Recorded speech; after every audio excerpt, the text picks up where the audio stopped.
Hello मित्रों, आप सभी को नमस्ते।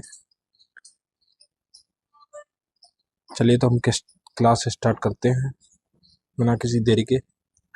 और आपने जो मैंने 2 मैराथन डाली थी वो आपने ज़रूर देखी होंगी।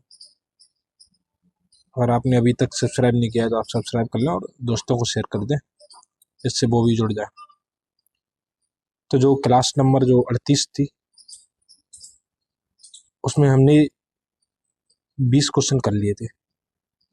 उसके बाद मैंने आपके लिए 2 मैराथन डाली थी, दोनों यानी जो जॉइंट करके रिवीजन के लिए, जो मेरे विश्वास है कि आपने देख ली होंगी। आज हम उसके आगे जो क्वेश्चन नंबर 21 है उसे देखते हैं और आगे देखेंगे। तो हमारा जो टॉपिक चल रहा है वो है केंद्र राज्य संबंध, और इसमें हमने नोट्स में देखे थे कि विधायी संबंध, प्रशासनिक संबंध और वित्तीय संबंध। उनमें हमने 20 क्वेश्चन कर लिए थे।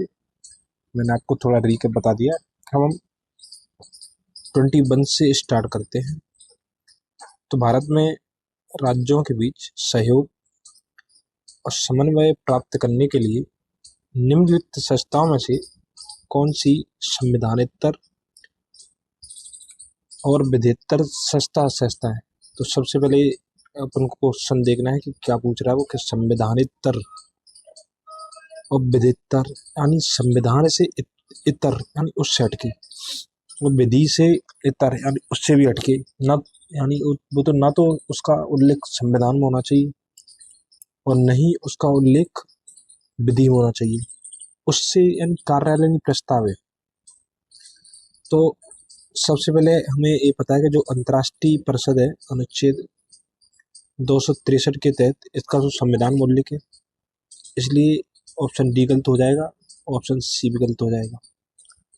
अब इसके बाद राज्यपाल सम्मेलन, तो राज्यपाल सम्मेलन का कहीं पे भी उल्लेख नहीं है, ठीक है, तो ये सही है।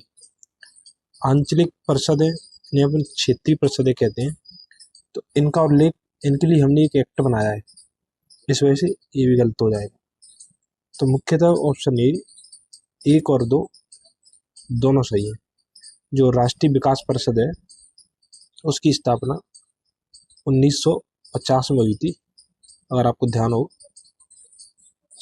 शायद मैं थोड़ा सा गलत लग रहा हूँ, 1950 नहीं, उसकी स्थापना 1952 में हुई थी। 1950 में योजना आयोग बना था, ठीक है। तो इस तरीके से ऑप्शन ये सही हो जाता है। चलिए हम व्याख्या देख लेते हैं। तो अंतर्राज्यीय जो परिषद है उसका उल्लेख संविधान के अनुच्छेद 263 में किया गया है, इसलिए संवैधानिक संस्था है, यानी ये एक संवैधानिक संस्था है। आंचलिक या फिर क्षेत्रीय परिषदें कहते हैं, इस संसद के अधिनियम से बनी हुई है। जैसे पूर्वोत्तर परिषद के लिए 1971 में एक्ट बनाया गया था के प्रावधानों के तहत गठित की गई है, अतः ये विधिक संस्था है, यानी तो इनका उल्लेख विधि में किया गया है। जबकि जो राष्ट्रीय विकास परिषद और राज्यपाल सम्मेलन या संवैधानितर और विधितर संस्था है, इस तरीके से दोनों, एक तो राष्ट्रीय विकास परिषद और एक है राज्यपाल सम्मेलन, ठीक है। क्षेत्रीय परिषदों का सृजन हुआ है, तो हमने अभी देखा है कि क्षेत्रीय परिषदों का सृजन संसदीय कानून के द्वारा हुआ है, जैसे अपन विधि कहते हैं, विधि के द्वारा इनका सृजन हुआ है। अब हम देख लेते हैं इनके लिए कौन सी विधि थी। तो 1956 की संसद के अधिनियम के माध्यम से 5 क्षेत्रीय परिषद है। तो कितनी 5 क्षेत्रीय परिषद, एक तो उत्तर, दूसरी दक्षिण, तीसरी जो केंद्रीय जो मध्य क्षेत्रीय परिषद है, चौथी पूर्वी और 5वीं पश्चिमी। इसके बाद हमने एक पूर्वोत्तर के लिए अलग से क्षेत्रीय परिषद का गठन किया था 1971 में। जो पूर्वोत्तर के राज्यों के लिए पूर्वोत्तर परिषद का गठन कर उत्तर पूर्वी परिषद अधिनियम 1972 के तहत किया। गृह मंत्री प्रत्येक क्षेत्रीय परिषद का अध्यक्ष होता है, यानी जो होम मिनिस्टर है वो क्षेत्रीय परिषद के अध्यक्ष होते हैं। और इसमें जो उपाध्यक्ष हैं वो सीएम होते हैं, तो साइकिल की तरह होते हैं कि पहले ये बना लिए फिर ये बना लिए, इस तरीके से। तो आपको अब क्या देखना है, आपको देखना है कि जो आपका राज्य है वो कौन सी क्षेत्रीय परिषद में आता है। जैसे जो मध्य प्रदेश, मैं मध्य प्रदेश से हूँ, तो मध्य प्रदेश मध्य क्षेत्रीय में आता है। और जैसे कोई अगर उत्तर प्रदेश से, तो वो भी केंद्रीय परिषद में आता है। तो आप अपने राज्य को देख लीजिए कौन सी परिषद में शामिल है, पूछ सकता है वो। निम्नलिखित में से कौन क्षेत्रीय परिषद की अध्यक्षता करता है। तो हमने देखा था कि क्षेत्रीय परिषद की अध्यक्षता भारत के गृह मंत्री करते हैं, और क्रमानुसार क्षेत्रों के जो मुख्यमंत्री हैं वो उपाध्यक्ष होते हैं, ठीक है, क्रमानुसार। तो जो आपको ध्यान रखना है। इसके बाद निम्नलिखित में से कौन सा एक क्षेत्रीय परिषदों का लक्षण नहीं है, यानी इनकी ये ऐसी कौन सी है जो विशेषता नहीं है। तो सबसे पहले ये कह रहा है कि एक संवैधानिक संस्था है, तो यही विशेषता नहीं है, क्योंकि हमने देखा था कि इनका गठन है 1956 और 1971, जो पूर्वोत्तर वाली, तो संवैधानिक नहीं, क्योंकि अनुच्छेद 263 में जो अंतर्राज्यीय परिषद है उसका उल्लेख किया गया और वो एक संवैधानिक संस्था है। दूसरा कि 5 क्षेत्रीय परिषदों की स्थापना राज्यों के पुनर्गठन अधिनियम 1956 के अंतर्गत की गई है, तो यह सही है। तीसरा है कि यद्यपि चंडीगढ़ राज्य नहीं है, तो ये हम अच्छी तरीके से जानते हैं कि चंडीगढ़ केंद्र शासित प्रदेश है, यानी क्या है, यूटी है, फिर भी एक क्षेत्रीय परिषद में शामिल किया गया। तो जो चंडीगढ़ है वो उत्तरी क्षेत्रीय परिषद में आता है, ठीक है। पंजाब और जो ऊपर के जो जैसे जम्मू कश्मीर वगैरह, ये सब उत्तरी क्षेत्रीय परिषद में आते हैं। उसके बाद जो क्षेत्रीय परिषद एक परामर्श का दात्री संस्था है, तो जो क्षेत्रीय परिषद की जो सिफारिश होती है वो परामर्श के रूप में होती है, बाध्य नहीं होती। तो इस तरीके से पहला जो ऑप्शन है वो गलत है। तो क्षेत्रीय परिषद एक सामरिक यानी स्टेचुरी निकाय है, न कि संवैधानिक संस्था। 5 क्षेत्रीय परिषदों का गठन राज्यों के भीतर अंतर्राज्य सहयोग और समन्वय बढ़ाने के लिए हमने एक अधिनियम बनाया था 1956 में, राज्य पुनर्गठन अधिनियम। उसके तहत हमने टोटल 5 क्षेत्रीय परिषदें बनाई हुई है। चंडीगढ़ राज्य नहीं है होते हुए भी उत्तरी क्षेत्रीय परिषद, जैसे मैंने आपको बताया था कि उत्तरी क्षेत्रीय परिषद में शामिल है। इसके अतिरिक्त दिल्ली, दादर और नगर हवेली तथा दमन दीव तथा पुडुचेरी संघराज्य क्षेत्र होते हुए भी क्षेत्रीय परिषद में शामिल किए गए। इन क्षेत्रीय परिषदों का जो कार्य है वो विभिन्न क्षेत्रों के आपसी हितों के मामलों पर चर्चा और सिफारिशें करना है, या एक परामर्शदात्री संस्था है, ठीक है।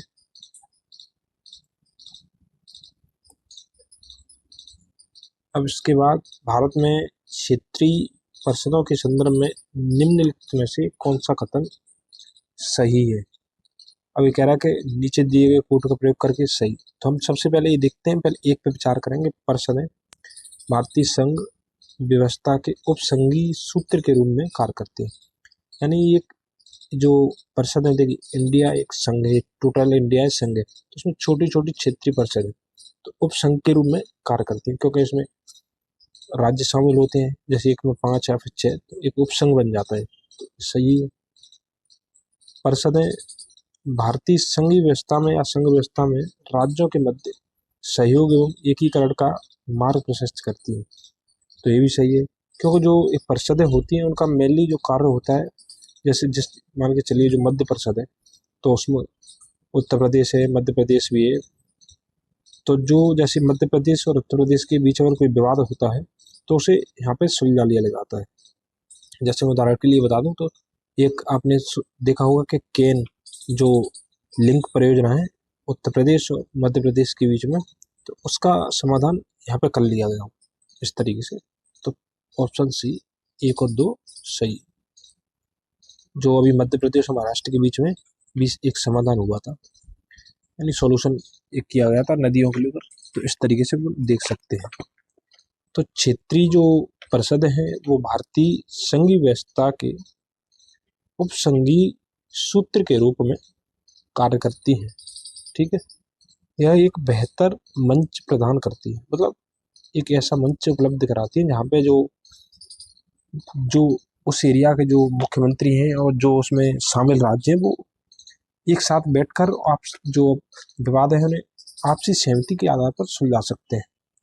यहाँ पर केंद्र और राज्यों के बीच तथा राज्यों के बीच, यानी एक तरफ तो केंद्र होता है क्योंकि वहाँ पे जो क्षेत्रीय परिषद है उनकी अध्यक्षता होम मिनिस्टर करते हैं, दूसरी तरफ राज्य होते हैं, साथ ही इसके बीच में जो राज्यों के बीच में, क्योंकि वहाँ पे एक से अधिक राज्य होते हैं, तो उनके बीच में भी पारस्परिक मान्यताओं को स्वतंत्र एवं निष्पक्ष विचार विमर्श तथा परामर्शों के माध्यम से सुलझाया जा सकता है।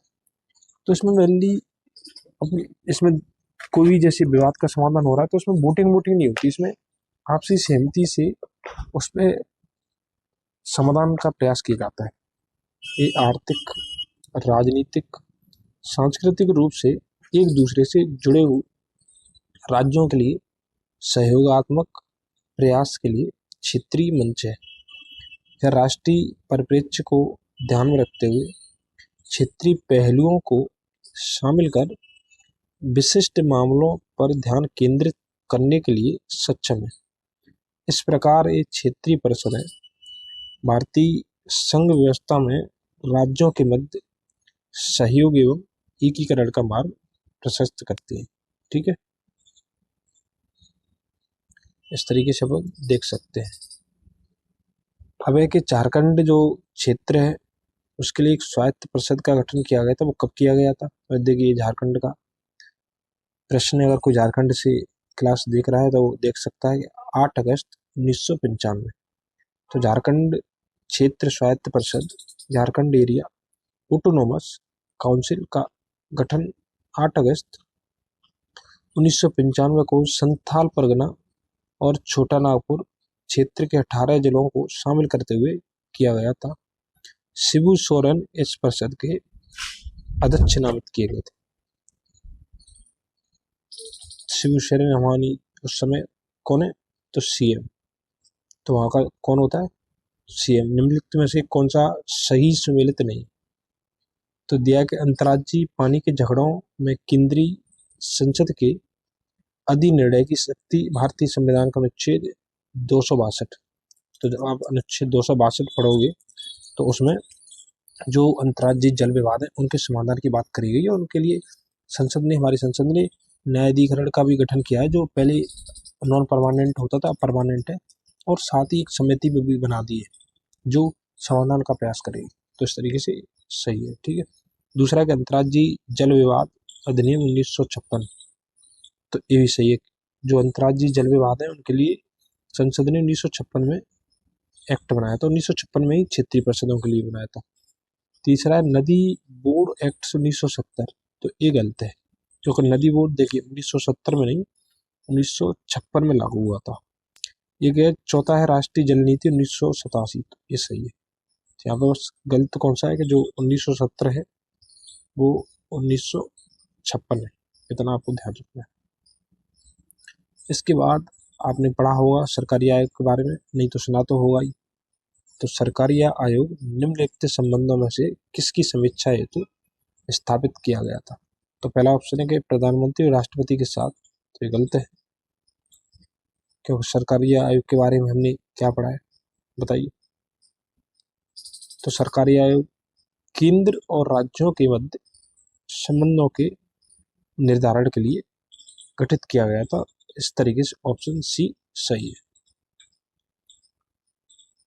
केंद्र राज्य संबंधों पर विचार करने तथा उनको सुदृढ़ करने हेतु सुझाव देने के लिए न्यायमूर्ति RS सरकारिया की अध्यक्षता में जून 1983 में, तो पूछ सकता है वो कि कब गठन किया गया था? तो जून 1983। ठीक है,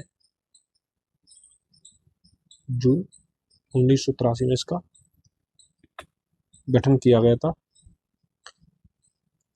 इसके जो अध्यक्ष थे वो आर एस सरकारिया हीरे।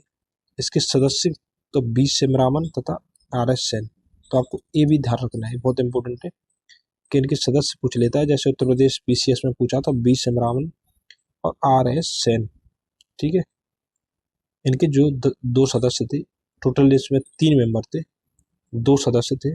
आयोग ने जनवरी 1988 में अपनी रिपोर्ट सौंपी। तो ये भी पूछ लेता है कि उनकी जो रिपोर्ट थी वो कब आई थी, तो रिपोर्ट 1988। ठीक है, कुल 1600 पृष्ठों की इस रिपोर्ट में आयोग द्वारा 19 अध्यायों के तहत कुल 247 अनुशंसाएं की गई थी। इस तरीके से हम देख सकते हैं। तो 83 में गठन हुआ था, 88 में रिपोर्ट थी। और ये पूछ सकता है वो, जैसे राजस्थान असिस्टेंट प्रोफेसर का पेपर हुआ तो उसमें पूछ लिया था। तो कितनी अनुशंसाएं, 247 अनुशंसाएं दी गई थी 19 अध्याय में। इसके साथ अब हम देखते हैं कि निम्नलिखित में से कौन सरकारी आयोग का सदस्य था। देखिए ये पूछ लिया है, उत्तर प्रदेश में आया था ये। तो डॉक्टर आर एस सेन इसके सदस्य थे, और दूसरे जो सदस्य थे वो बी शिवरामन। ठीक है,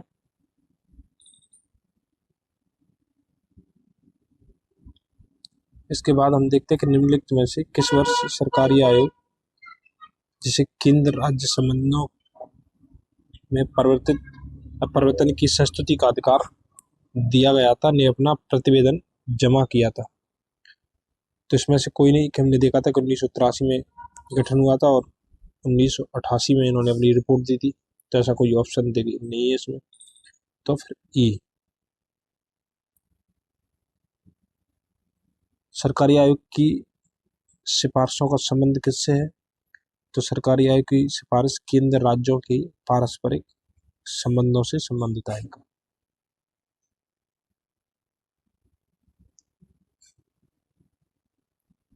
इसके बाद हम देखते हैं कि अभिकथन दिया है और कारण दिया है। तो सरकारी या कमीशन की सिफारिश के अनुसार अनुच्छेद 356 का प्रयोग कम से कम होना चाहिए। ठीक है, तो ये पता है सही है, क्योंकि उन्होंने कहा था कि जो राष्ट्रपति शासन लगता है वो अनुचित आधारों पर नहीं लगाना चाहिए, अगर कोई वैध कारण है तो ही लगाना चाहिए, और उसका प्रयोग ना कम से कम होनी चाहिए, क्योंकि एक कड़वी दवाई के रूप में है।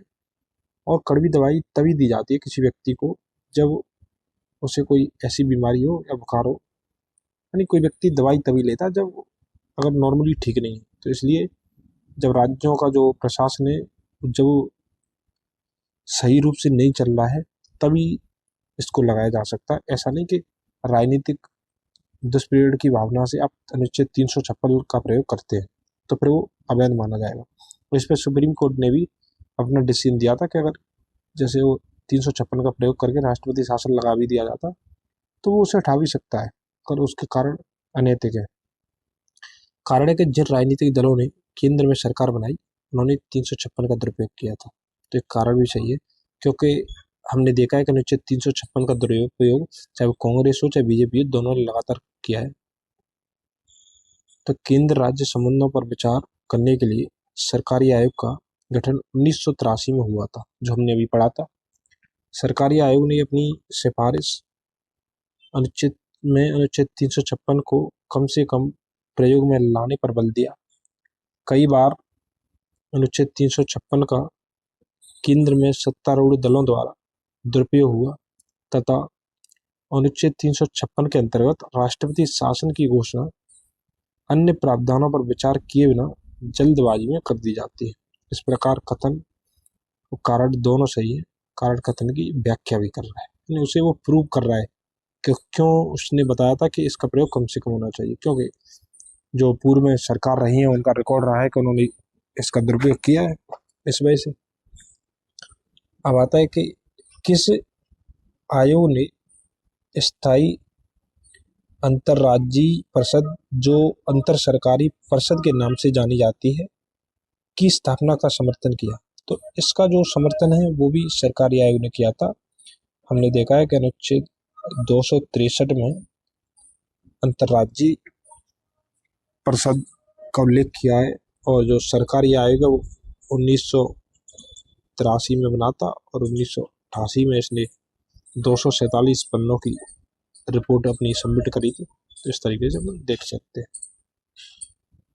तो सरकारी आयोग ने अपनी रिपोर्ट में स्थायी अंतर्राज्यीय परिषद की स्थापना की संस्तुति की थी और इसी के हमने अनुसरण में सरकार ने 1990 में संविधान का अनुच्छेद जो 263 के तहत राष्ट्रपति के आदेश के माध्यम से प्रधानमंत्री की अध्यक्षता में, तो जो अंतर्राष्ट्रीय परिषद होती है उसका अध्यक्ष प्रधानमंत्री होता है, उसका गठन किया था। ठीक है, अब आता है कि निम्नलिखित में से कौन से आयोग या समिति की सिफारिश पर भारत में अंतर्राज्यीय परिषद की स्थापना की गई थी। तो हमने देख लिया कि सरकारी आयोग, जो राजमन्नार आयोग है वो तमिलनाडु सरकार के द्वारा गठन किया गया था इसका, और ये भी केंद्र राज्य संबंधों पर विचार के लिए किया गया था। कोठारी आयोग ये सिविल सेवाओं से जुड़ा हुआ है। ठीक है, और जो पंछी आयोग है उसका गठन 2007 में किया था, ये भी केंद्र राज्य संबंधों से जुड़ा हुआ है। निम्नलिखित में से कौन भारत में संघ राज्य संबंध से संबंधित नहीं। तो देखिए, सरकारी आयोग हमने देखा है कि 1983 में इसका गठन किया गया था और केंद्र राज्य संबंधों से संबंधित था। जो राजमन्नार समिति है उसका 1969 में, एक बार आप क्रॉस चेक कर लेना, जहाँ तक मैं सही हूँ कि 1969 में गठन किया गया था। ये भी केंद्र राज्य संबंधों से संबंधित। पंछी आयोग का जो वो 2007 में गठन किया गया था। एक बार देखिए, मैं क्रॉस चेक कर लेता हूँ, इससे दिक्कत नहीं हो, वैसे तो मैं कन्फर्म, पर एक बार थोड़ा सा देख लेता हूँ। पंछी कमीशन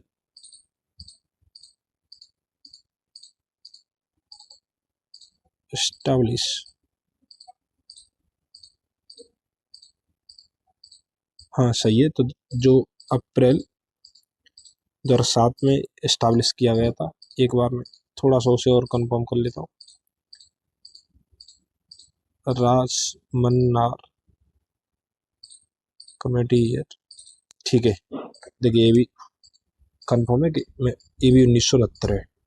जो इंद्रजीत गुप्ता समिति है वो चुनाव सुधार की बात करती है, इलेक्शन उसके लिए गठित की गई थी। ठीक है, अब आपको बताना कि इंद्रजीत जो गुप्ता समिति है उसका गठन कब किया गया था, इसका संबंध चुनाव सुधार से।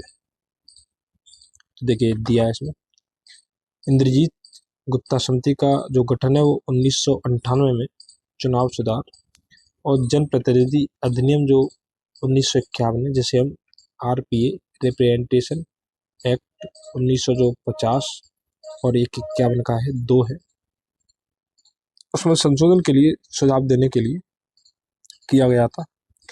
इनमें क्या अंतर है 1950-51 में, हम आगे इन्हें अच्छी तरीके से देखेंगे कभी। इस समिति का जो मुख्य उद्देश्य है वो चुनाव कार्यों में राज्य की ओर से धन उपलब्ध कराए जाने की व्यवहार्यता पर अध्ययन करना और उस पर अपना निष्कर्ष देना था। तो मैं आपको एक पॉइंट बता देता हूँ, जब भी आपसे वो कभी पूछे कि जैसे चुनाव होते हैं तो चुनाव में क्या है कि अभी अपने जो दल है वो अपने अपने पैसे खर्च करते हैं, तो राज्य प्रायोजित चुनाव मतलब इनका जो खर्चा है वो कौन उठाएगा, राज्य उठाएगा। तो इसकी बात करी थी इंद्रजीत गुप्ता समिति ने करी थी। और इसका फायदा ये होगा कि जैसे अगर राज्य इसका खर्चा उठाएगा तो फिर जो दल जिसके पास पैसे कम है और जो दल जिसके पास पैसे से अधिक है उन्हें बराबर मौका मिलेगा। इसलिए इस पे कई बार विचार विमर्श भी होता है और कई बार इसको अपनाने की बात भी करी जाती है। इस तरीके से वो देख सकते हैं। कथन ए, केंद्र राज्य संबंधों पर पुनर्विचार की मांगें बढ़ती जा रही, यानी इन पर जो विचार है या फिर जो उनकी जो संबंध है उन पर बार बार पुनर्विचार की मांग करी जा रही है।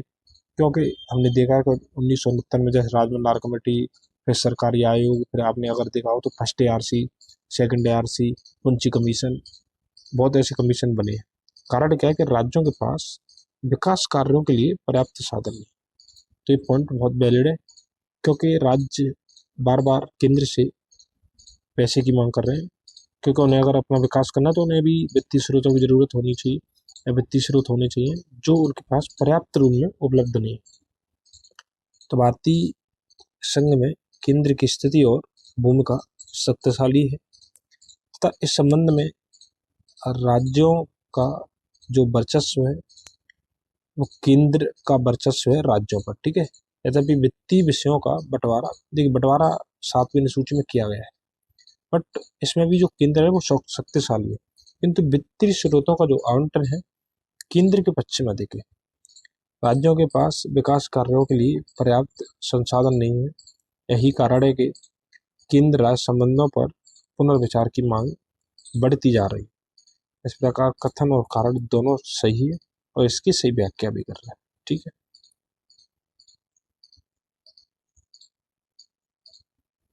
तो ये कह रहा है कि राज्य की कार्यपालिका शक्ति का प्रयोग संसद के कानूनों तथा राज्य में लागू कानूनों का अनुपालन सुनिश्चित करने हेतु है। तो ठीक है, कारण क्या है कि अपनी कार्यपालिका शक्तियों का प्रयोग करके भारत सरकार राज्यों को आवश्यक निर्देश दे सकती है। तो सही है, तो सरकार जो राज्य है उसको भी निर्देश दे सकती है समय समय पर, जैसे आपातकाल लगा हो या अंतर्राष्ट्रीय महत्व का कोई विषय हो तो उन पर केंद्र सरकार को अधिक शक्ति दी गई है। तो संविधान का अनुच्छेद जो 256 है वो स्पष्ट करता है कि प्रत्येक राज्य की जो कार्यपालिका शक्ति का इस प्रकार प्रयोग किया जाएगा जिससे संसद द्वारा बनाई गई विधियों का और ऐसी विद्यमान विधियों का जो राज्य में लागू है अनुपालन सुनिश्चित करे। संघ की कार्यपालिका शक्ति का जो विस्तार है किसी राज्य को ऐसे निर्देश देने तक होगा जो भारत सरकार को इस प्रयोजन के लिए आवश्यक प्रतीत हो। तो स्पष्ट है कि कथन और कारण दोनों सही है, कथन कारण की सही व्याख्या भी कर रहा है। अब है कि भारत के संविधान के निम्नलिखित अनुच्छेदों में से किसके अनुसार प्रत्येक राज्य की कार्यपालिका शक्ति का इस प्रकार प्रयोग किया जाएगा जिससे संघ की कार्यपालिका शक्ति के प्रयोग में कोई अड़चन न हो या फिर कोई प्रतिकूल प्रभाव न पड़े। तो अनुच्छेद 257, अनुच्छेद जो 355 है वो केंद्र की संरक्षा की बात करता है। अगर आपने 356 पढ़ा हो राष्ट्रपति शासन की तो उससे पहले 355 आता है, उसमें केंद्र को शक्तियां दी गई है कि अगर राज्यों की जो आंतरिक अशांति से संरक्षा करे, ठीक है। 356 में राष्ट्रपति शासन की बात ही है, ठीक है। इस तरीके से अपन देख सकते हैं। तो भारतीय संविधान के अनुच्छेद 257 के खंड 1 के अनुसार प्रत्येक राज्य की कार्यपालिका शक्ति का प्रयोग इस प्रकार किया जाएगा जिससे जो संघ की कार्यपालिका शक्ति है उसमें कोई अड़चन नहीं हो, यानी जो केंद्र की कार्यपालिका शक्ति वो संघ की कार्यपालिका शक्ति के विरोध में नहीं होगी या उस पर कोई प्रतिकूल प्रभाव न पड़े। संघ की जो कार्यपालिका शक्ति का विस्तार किसी राज्य को निर्देश देने तक होता है जो भारत सरकार को इस प्रयोजन के लिए आवश्यक प्रतीत होता है। तो समय समय पर राज्यों को निर्देश भी दे सकती है और हमारे संविधान में दिया भी है। भारतीय संविधान का कौन सा भाग केंद्र और राज्यों के मध्य वित्तीय संबंधों का वितरण करता है? तो जब आप बाहर 12 देखोगे तो उसमें वित्तीय संबंधों की बात करी गई। कौन सा? तो वित्तीय संबंध। भाग 11 में 2 प्रकार के संबंध है, एक तो विधायी, ठीक है, और एक प्रशासनिक। भाग जो 10 है वो अनुसूचित और जनजाति क्षेत्रों से है और भाग 13 में जब आप देखोगे तो राज्य के भीतर व्यापार वगैरह की बात करी गई। एक बार और देख लेते हैं कि भाग जो 12 है वो वित्तीय संबंधों की बात करता है, भाग 10 अनुसूचित जनजाति और जनजाति क्षेत्र की बात करता है, भाग 11 संघ राज्यों के बीच विधायी और प्रशासनिक संबंध, भाग जो 12 है वो वित्त, संपत्ति, संविदाएं और बाद की बात करता है, भाग 13 भारत के राज्य क्षेत्र के भीतर व्यापार और वाणिज्य की और इसके समागम की बात करता है, यानी जो अंतर्राज्यीय जो व्यापार होता है वो सुनिश्चित रूप से चल सके, कोई उसमें व्यवधान न हो। केंद्र सरकार और राज्यों के मध्य आर्थिक संबंधों की विवेचना, तो ये कह रहा है कि मतलब भाग जो 12 की बात कर रहा है जो वित्तीय संबंध है, तो वो अनुच्छेद 268 से 281 के अंतर्गत दिए गए। ठीक है,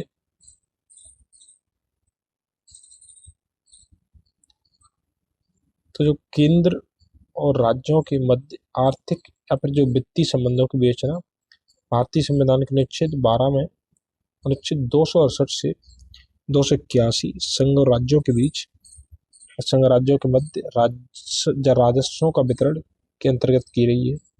इनमें वित्तीय आगम स्रोतों का जो वितरण है वो साम्यपूर्ण बनाने के लिए एक जटिल तंत्र की रचना की गई है। साथ ही यह भी सुनिश्चित किया गया है कि विभाजन स्थायी न हो तथा निश्चित अंतरालों पर इसका पुनर्विलोकन हो और समय समायोजन किया जाए। ठीक है, इसके बाद भारत के संविधान में किस अनुच्छेद में, भारतीय संविधान का ऐसा कौन सा अनुच्छेद जिसमें करों को केंद्र द्वारा लगाया जाता है, यानी जो ऐसे कौन से कर हैं जो केंद्र द्वारा लगाया जाता है और एकत्रित किया जाता है बट उनके बीच वितरित हो जाता है, तो अनुच्छेद 270। ठीक है, हम देख लेते हैं कि अनुच्छेद जो 270 में उसमें प्रावधान किया गया है कि संघ सूची में निर्दिष्ट सभी जो कर और शुल्क, अनुच्छेद जो 268, 269 और 269 में जो निर्दिष्ट सभी जो कर और शुल्कों को छोड़कर भारत सरकार द्वारा लगाए गए एकत्रित किए जाएंगे, इन्हें वितरित किया जाएगा जो वित्त आयोग की सिफारिश पर वितरित किए जाते हैं। निम्न करों में से ऐसा कौन सा कर है जो संघ द्वारा लगाया जाता है, वसूला जाता है और बांटा जाता है? तो हम इसका सीधा आंसर देखते हैं। प्रश्नकाल में जो पूर्ववर्ती अनुच्छेद 270 था उसके तहत कृषि आय से भिन्न, क्योंकि हमारे यहाँ पे जो कृषि पे टैक्स नहीं लगता है वो उस पर भारत सरकार द्वारा उद्ग्रहित संग्रहित उस भारत सरकार लगाएगी, भारत सरकारी संग्रहण करेगी और राज्यों के बीच वितरित हो जाए। वर्तमान स्थिति में अनुच्छेद 270 के तहत प्रावधान है कि संघ सूची में निर्दिष्ट सभी कर और शुल्क, अधिभार और उपकर के अतिरिक्त तथा अनुच्छेद 268, 69 और 269 में निर्दिष्ट करों उनको छोड़ दें, तो भारत सरकार द्वारा जो उद्ग्रहित और संग्रहित यानी लगाना और उनका संग्रहण करना तथा इन्हें उनके बीच वितरित करना ज्ञातत्व है कि अनुच्छेद 268 के तहत संघ द्वारा उद्ग्रहित और राज्यों के भीतर राज्यों द्वारा संग्रहित या विनियोजित किए जाने वाले शुल्क, 269 में संघ द्वारा उद्ग्रहित संग्रहित यानी लगाना, और देखिए थोड़ी टफ लैंग्वेज है, वो लगाती भी है, वो संग्रहण भी करती है और राज्यों को सौंप देती है। जैसे अंतर्राज्यीय व्यापार वाणिज्य में के जो माल अब विक्रय एक राज्य से दूसरे राज्य में जो माल का होता है उस पर वो अंतर्राज्यीय कर लगा जाती है और उस राज्य को सौंप देती है। इसके साथ ही जो अनुच्छेद 269 का है उसके तहत अंतर्राज्यीय व्यापार और वाणिज्य के अनुक्रम में माल और सेवा कर, जैसे वो जीएसटी कहते हैं, IGST इंटीग्रेटेड जीएसटी, ठीक है, भारत सरकार द्वारा उद्ग्रहित और संग्रहित तथा जीएसटी परिषद की सिफारिशों के आधार पर उपबंधित संसदीय विधि द्वारा संबंधी प्रावधान है। इसके बाद अगला प्रश्न है कि निम्नलिखित कथनों पर विचार कीजिए। भारत में वित्तीय सौदे पर स्टाम्प शुल्क कह रहा है कि राज्य सरकार द्वारा लगाया वसूल किया जाता है, तो ये गलत है। जो स्टाम्प शुल्क का है विनियोजन संघ सरकार द्वारा किया जाता है, तो ये भी गलत है। दोनों में से कोई सही नहीं है। जब अनुच्छेद आप 268 देखोगे इसके अनुसार जो स्टाम्प शुल्क ऐसे स्टाम्प शुल्क जो संघ सूची में बढ़ते हैं तथा संघ सूची की प्रविष्टि संख्या 91, प्रविष्टि का मतलब होता है क्रमांक, तो 91 का जो क्रमांक है उसमें बढ़ित वित्तीय सौदों पर स्टाम्प शुल्क संघ द्वारा लगाया जाता है और उद्ग्रहित किया जाता है, किंतु राज्यों के भीतर उन्हें संबंधित राज्य सरकार द्वारा संग्रहित और विनियोजित किया जाता है। ठीक है, इसके बाद निम्नलिखित कथनों पर विचार करना है कि भारत में शेयर बाजार तथा फ्यूचर बाजार में हुए लेन देन पर संघ द्वारा लगाए जाते हैं और राज्यों द्वारा एकत्रित किए जाते हैं, तो पहला सही है कि संघ द्वारा लगाए जाते हैं। तो संविधान की 7वीं अनुसूची में 3 सूची दी गई है, ये आपको जानकारी होगी, मैंने बताया भी था आपको। केंद्र राज्यों के मध्य शक्तियों के बंटवारे के बारे में दिया गया, यानी सेपरेशन ऑफ पावर। इसके अंतर्गत 3 सूचियाँ हैं, एक संघ सूची जिसमें 98 है विषय, एक राज्य सूची, इसमें कितने हैं तो बताइए, समृद्धि सूची में कितने हैं ये भी बताइए आप, मैंने बता दिया आपको। प्रश्नानुसार शेयर बाजार तथा फ्यूचर्स बाजार में हुए लेन देन पर कर संघ सूची के अंतर्गत आता है। तदनुसार इसे संविधान के अनुच्छेद 270 के तहत संघ द्वारा लगाया अनुदान किया जाता है और इसे संघ द्वारा ही एकत्रित किया जाता है। भारत में जो प्रतिभूति हस्तांतरण कर STT 2004 में लागू किया गया था, जो टैक्स है। थोड़ा आपको लग रहा होगा कि क्या है इसमें, तो थोड़ा टफ होते हैं, और फिर भी हम क्या करें देख सकते हैं उनको। भारत में कर निर्दिष्टीकरण के संवैधानिक प्रावधानों के तहत निम्न में से कौन सा कर है जो पूरी तरह से राज्यों द्वारा लगाया जाता है? तो जो भू राजस्व कर है वो राज्यों के द्वारा पूरी तरह लगाया जाता है।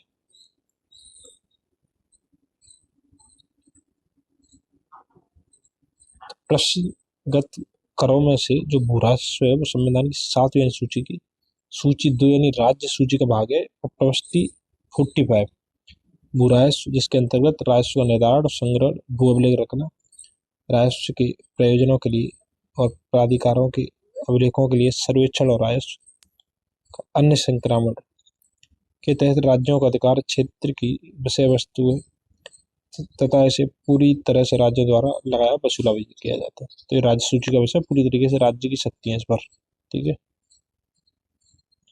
इसके बाद क्या संविधान के अंतर्गत भारतीय संघ के राज्य विदेशी ऋण सीधे लेने की शक्ति रखते हैं?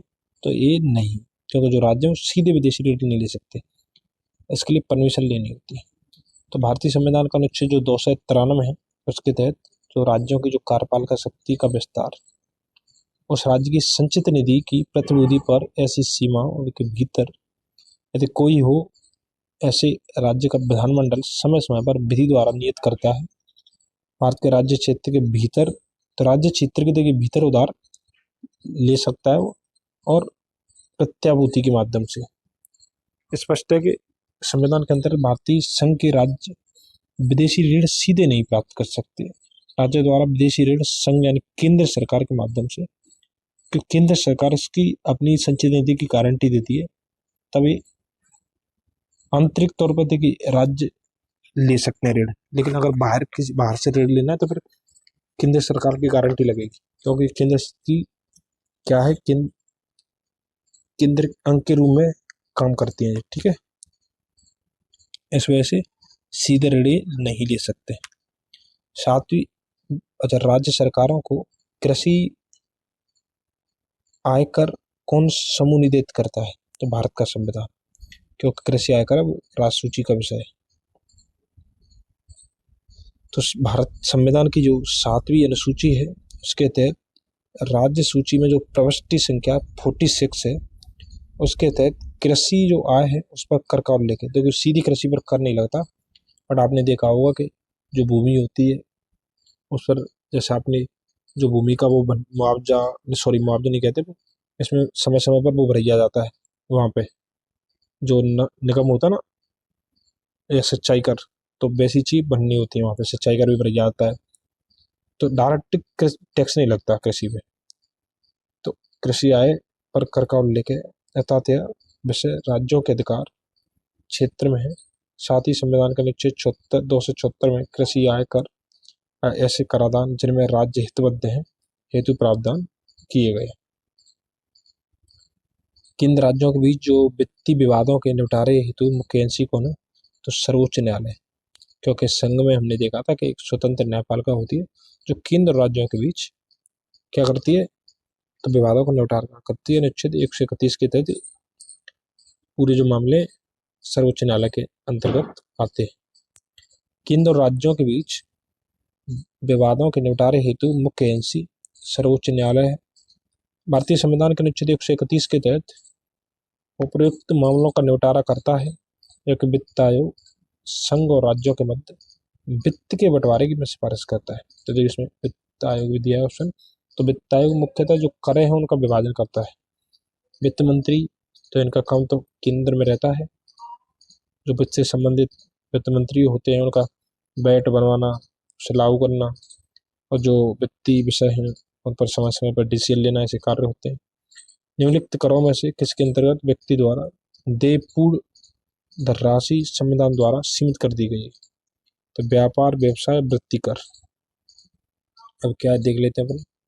तो अनुच्छेद 276 का जो क्लोज 2 है, इसके तहत राज्य को, उस राज्य के में किसी एक नगरपालिका, जिला बोर्ड, स्थानीय बोर्ड या फिर अन्य स्थानीय प्राधिकारी को किसी एक व्यक्ति के बारे में व्यक्तियों, व्यापारों, आजीविकाओं और नियोजनों पर करों के रूप में संदेय कुल रकम 2500 रुपये 60वां संविधान संशोधन 1988 द्वारा 250 रुपये के स्थान में प्रतिवर्ष तक सीमित कर दी गई। तो बहुत टफ है, मुझे भी समझ में नहीं आते। पॉलिटी में ऐसे क्वेश्चन बहुत कम पूछता है, इकोनॉमिक्स में ज़्यादा आ जाते हैं, ठीक है, क्योंकि नॉर्मली क्वेश्चन पूछता है वो बैट का उल्लेख किस अनुच्छेद में किया गया है, बैट से संबंधित कौन से अनुच्छेद हैं, ये वाले प्रावधान, तो ऐसे बहुत कम आते हैं। भारतीय संविधान की निम्नलिखित में किन या किन अनुच्छेदों के द्वारा अंतर्राज्यीय व्यापार और व्यवसाय की प्रदान की स्वतंत्रता दी गई? तो अनुच्छेद 301 में, ठीक है, 301 से लेके 307 तक अनुच्छेद भाग 13 में आते हैं सब।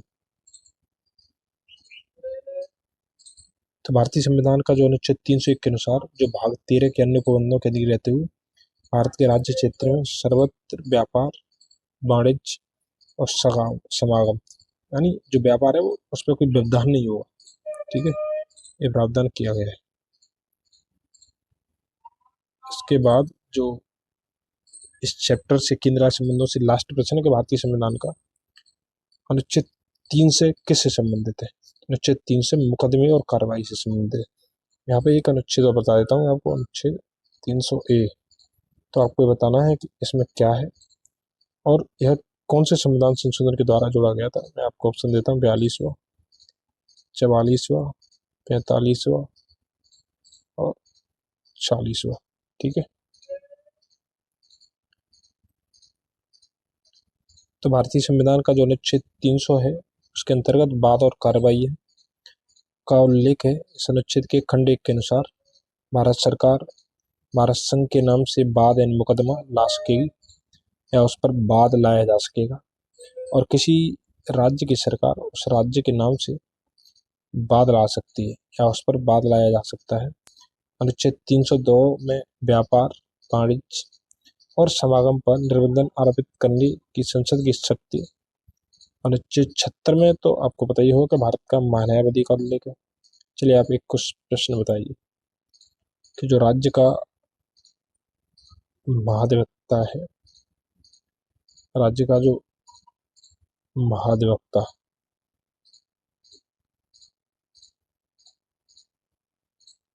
उसका उल्लेख किस अनुच्छेद में किया गया? मैं आपको ऑप्शन दे देता हूँ, 165, 166, 167 और 168, ठीक है।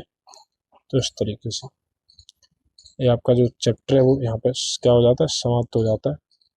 और हम देखिए आज की वीडियो 40 के आसपास ही है, मिनट की है, 40-45 की, तो काफ़ी आज के लिए। कल हम आपातकाल से देखेंगे और आपको कल आपातकाल के बारे में पढ़ के आना है। तो आपातकाल क्या होता है, कैसे लगता है, कौन कौन से प्रावधान है, अगर आप एक बार पढ़ लेंगे तो फिर मैं आपको पढ़ा दूंगा तो क्लियर हो जाएगा, ठीक है। तो आज के लिए हम यही होल्ड करेंगे और आप इन्हें बार बार देखते रहें तो क्या होगा, आपका रिवीजन अच्छा रहेगा। और जैसे 5-6 जो क्लास हो जाती हैं तो मैं उनका कंपाइल करके एक आपके रिवीजन के लिए डाल देता हूँ। जो मैंने 2 दिन वाली डाली है वीडियो, वो कंपाइल करके, देखिए वो नई नहीं है, मतलब जो पहले जो क्लास हो चुकी है उनको ही कंपाइल करके मैंने डाल दिया। तो उससे क्या है, आपको क्लास हर एक नहीं देनी, उसका आप 2 की स्पीड में रिवीजन कर लीजिए, ठीक है। तो धन्यवाद दोस्तों, और आपको ये क्लास अच्छी लगती है तो आप इसे अपने दोस्तों में सब्सक्राइब करें और शेयर करें। थैंक यू, धन्यवाद।